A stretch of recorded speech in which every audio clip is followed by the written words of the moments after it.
साहिवाल से हम खबर है। Chief executive officer district education authority Sahiwal Mian Muhammad Khalid Alim की ज़ेर सदारत एक अहम इजलास मुनक्किद हुआ, जिसमें ज़िले भर के डिस्ट्रिक्ट एजुकेशन ऑफिसर्स और डिप्टी डिस्ट्रिक्ट एजुकेशन ऑफिसर्स ने शिरकत की। इजलास के आगाज़ पर अफसरान ने नए तैनात होने वाले CEO मियां मोहम्मद खालिद आलिम को साहिवाल आमद पर खुशामदीद कहा, नेक तमन्नाओं का इजहार किया।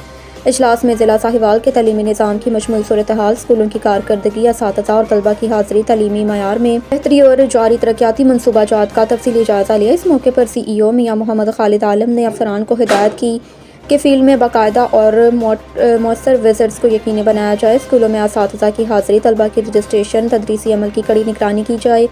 वाज़िया किया कि हुकूमत पंजाब के तलीमी विजन को अमली जामा पहनाना हम सब की मुश्तरका जिम्मेदारी है। किसी भी किस्म की गफलत या लापरवाही हरगिज़ बर्दाश्त नहीं की जाएगी। इजलास में स्कूलों की सफाई सुथराई, बुनियादी सहूलियात और सिक्योरिटी इंतजामात पर भी गौर किया, जबकि तलीमी नताइज की बेहतरी, कमज़ोर तलबा के लिए इजाफी क्लासेस और असातिज़ा की पेशा वराना तरबियत पर ख़ुसूसी ज़ोर दिया।